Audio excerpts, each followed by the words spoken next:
यहाँ पर कुंता तकूलु ये माजी इस्तिमरारी का सीगा है, लफ्ज़ इस्तेमाल किया गया है कि तू दुनिया में क्या कहा करता था।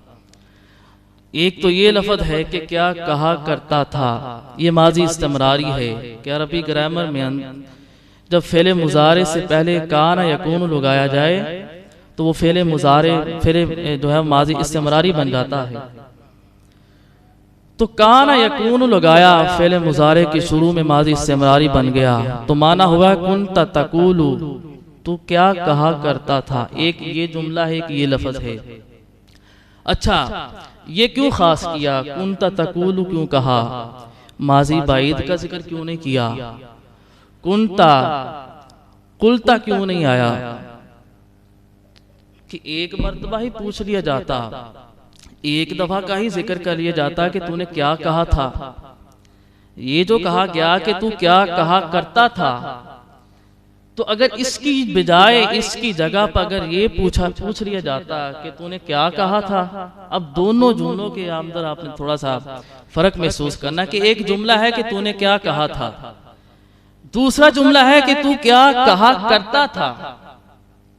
माजी बाइद के अंदर किसी काम, गुजरे हुए जमाने में किसी काम का करना एक बार पाया जाता है, और जो माजी इस्तिमरारी होती है उसके अंदर किसी काम का तकरार के साथ बार बार करना पाया जाता है। तो पहला जुमला फिर ज़हन में लाइए, ये क्यों नहीं कहा गया कि तू क्या कहा, तूने क्या कहा था, बल्कि ये सवाल किया गया कि तू क्या कहा करता था। तो गोया मौला बताना ये चाहता है, ये सवाल इसलिए पूछा गया कि तू दुनिया में क्या कहा करता था। ये सवाल इसलिए पूछा गया कि इंसान की जिंदगी का मुकम्मल खुलासा ये होना चाहिए कि ए बंदे तू सारी जिंदगी मेरे मुस्तफा का जिक्र करता रहे।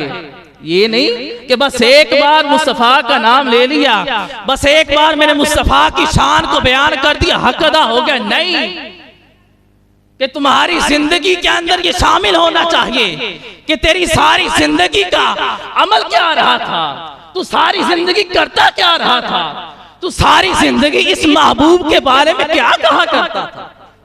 बस एक बार नहीं मुस्तफा की जात को बयान करना, एक बार नहीं हुजूर की शान को तस्लीम करना, एक ही बार नहीं हुजूर की शान को बयान करना, बल्कि फरमाया कि तुम्हारा खासा ये होना चाहिए कि सारी जिंदगी तुम मुस्तफा की शान को बयान करने वाला हो।